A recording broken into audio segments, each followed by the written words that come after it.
everyone, it's Brian Beamish coming to you again, the Canadian Rational Investor, CR Investor on Twitter and TradingView, with our daily Bitcoin summary. Let's try and keep this, I swear, it's such a funny joke every day, me saying try and keep these short and sweet, and they all seem to end up being about 15 minutes or so. Anyway, long and short of it here, this is our Bitcoin summary, so let's get to work. All right, so what we're going to do, and as you guys all should be very familiar with now, I plan to run the PAM service off of these daily setups. So you can participate in the trades too if you feel like. You can learn more about PAM, master accounts, and slave accounts on this website. Where is it? Right here, pam.btc-e.com. And the only reason why I'm doing the BTCE at the moment, as I have mentioned on numerous occasions, is because BTCE is the only one that's available on the PAM, so that's why I've switched over to that. If other exchanges were available on the PAM service, I would consider analyzing those, but we got to live with what we got, right? So, all right, we're going to look at BTCE. We'll start with just a quick higher time frame reference and then drill down to the shorter time frames, see how the setups have worked of late. And then take a quick boo at one of the altcoins, Litecoin, see what it's doing, and then I want to finish off with just a quick look at the S&P 500 so we can put all that into context. All right, so very simply put, monster rally last fall, everybody remembers it, rah, rah, rah, big run. If institutions were going to buy, are they going to buy up top? No way. Where are they going to buy? OTE long zone here, anywhere between 61.8 and 78.6 fibs. And we basically spent the winter and the spring working our way back down into that area, putting in a really nice bottom. If we have found a bottom, where's a likely spot for us to go to the upside? That's these fibs here. First stop target always gets a bunch of play, so not a big surprise we've run into resistance here. But ultimately, if institutions did want to short this range, where are they most likely to short? They're not going to sell down here. They're going to look to sell in the OTE short sweet spot, which is, or the zone, 806 up to 933. The sweet spot or the midpoint, and it's sort of like what I like to keep an eye on, is 872.57. So we'll see how that goes. So as I said, out of our OTE long zone, we have had a very natural bounce back to what I call the first stop target. This is very typical, and we've consolidated. If we draw some fibs off of these lows, this low up to this high, the 38.2 high, you'll notice that we came back to the 38.2 off of this range. So my feeling right now is the market's basically range bound between these two fibs. If the market can go up and recapture this high and basically confirm a bottom through this zone, then that paints a target up in this area. If, however, we fail and we go down through this zone, 543, then that paints a nice solid test of this OTE just off of this range. So that's sort of what I'm looking for going forward here. All right, let's zoom in on a shorter time frame. Here's the 4-hour chart. So that's really, we're going to look at this price action in a little bit more focus. Okay, so, here's our big rally off of the lows. 38.2 was up in this area. We also, in previous videos, we looked at year-to-date chart, and we found that the 50% level of the year-to-date price range was also in this area. So not a big surprise to see a bit of consolidation.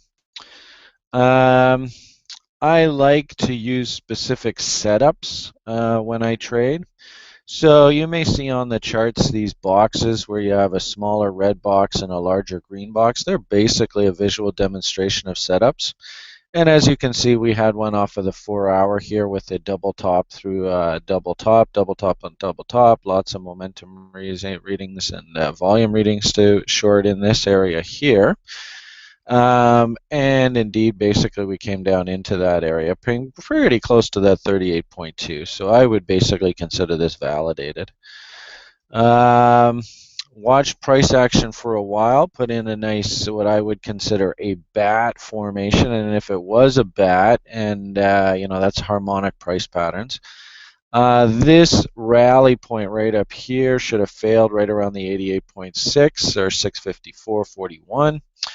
And we also had a cup and handle formation play itself out here, which also painted a target up in this 641 area.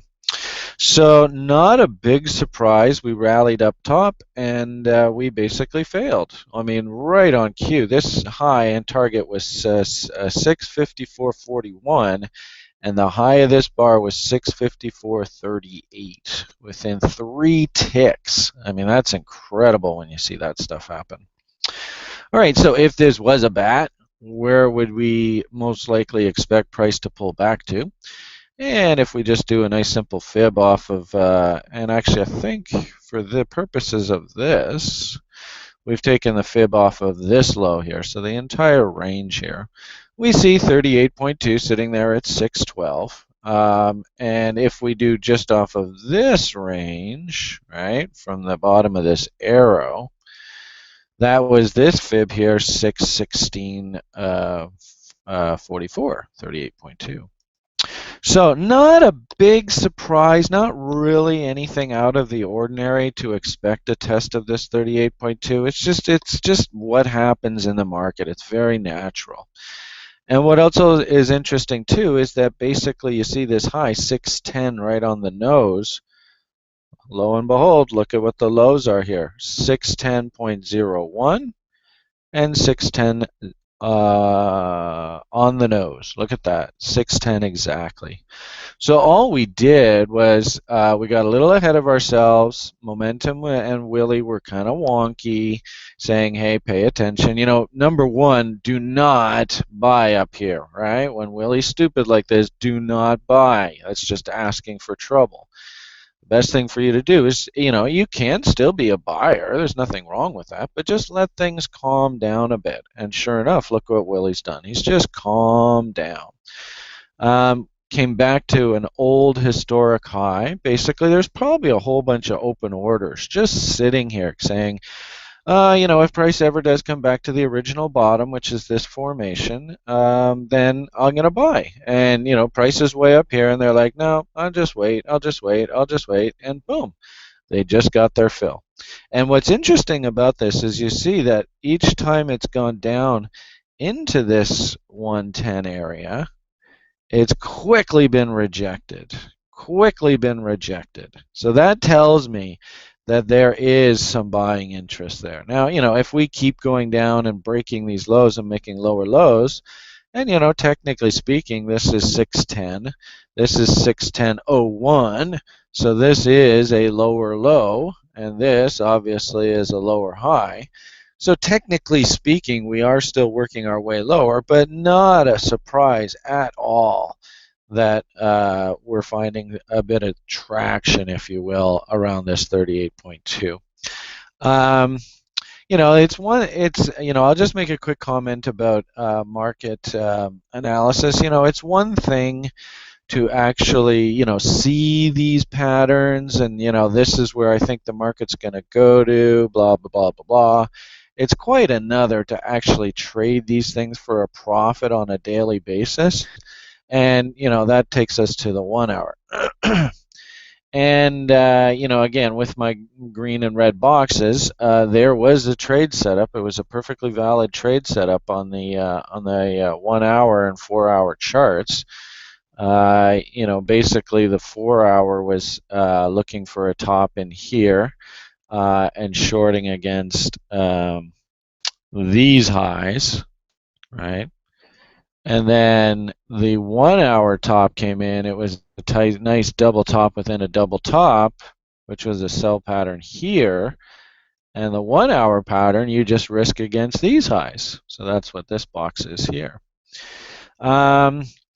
And I was in this trade, I had talked about people, I had, basically your signal came in here, and I had talked at length, for the past week or so about this short setup and where realistic targets to the downside ought to be. And, sadly, I really sort of shot myself in the foot on Sunday night for some reason. I'm not even quite sure why. Probably just more out of chicken than anything else. I decided that I was going to exit the trade if price moved up here. And you can see it just kills you when the market does this. Market rallied up, popped that high, stopped me out, and then boom, straight down to the actual target. It drives you nuts. So like I said, I mean, it's one thing to be able to analyze the market. It's quite another to be able to trade it for a profit on a daily basis. This is not an easy game. Really good traders make a lot of money in this world, but there's a reason why they make money. They deserve to get paid for the hard work that they do. This is not an easy game. Anyway, so with all that said, what I find interesting is in yesterday's video, I remember I finished off saying, I bet they're going to go and tag this 61.8, right? And I just said, I just had a hunch that this was going to be filled. And you know who always buys 61.8 tags, right? He doesn't give a rat's ass what's happening with price action. If he sees market coming screaming down and the 61.8 has not been hit, he's just going to be in there buying it. And sure enough, look at that. Bought it. Let's say you got filled at 611.14 just for argument's sake. You took a grand total of about $1.14 of heat, right? $1.13, I suppose, on the first push, and $1.14 on the second push. Of course, and I'm talking about Mr. Mountain Man's trade. This market rallied back to 623, so he was up $10, just off of that setup alone. So, there was lots of sort of incentive for him to take some small profits along the way. So, it just goes to show 61.8s, and hopefully you guys learn. Usually first tag, they actually have some play, and we may actually see a bottom develop here. I remember I had talked in yesterday's video, I had said I'm probably not going to be doing any new trades for a while, and I wouldn't be surprised to see price action do this kind of action. And that's kind of exactly what we're getting right now, eh? So what I see is big down, big up, big down, big up, big down. You can see how we're fighting with this trend line, and then we're fighting with this trend channel, and then we're also fighting with this trend line here off of these highs right now. So we've got, basically this is our trading window right now. And really, for me, this is a big hurry up and do nothing. There's just no setups here. If we got a nice move down into the OTE zone and a bottom came in, then we can start considering long trades for a rally back up into the OTE short sweet spot. Or if we got a double bottom within a double bottom, we'll see where the 50% level is and what kind of risk-reward numbers we're looking at. But for the time being, I just simply don't have a trade. So, the simple message of this is, yeah, we did have a nice trade setup, and it worked. Brian didn't do himself any favors getting chicken shit halfway through. Should this be the bottom? 38.2 sitting 626. We've got this gap on the hourly chart sitting right there at 628, 629. And ultimately, our OTE short sweet spot zone, the area if we really wanted to short with the institutions, gee whiz, what a coincidence, it's right back up in our original shorting area, this 640 area. Okay, so that's your Bitcoin summary for today. I don't want these to go too long, so I'm just going to leave it at that. You guys have an awesome day, and all the best to you, and we'll talk to you tomorrow.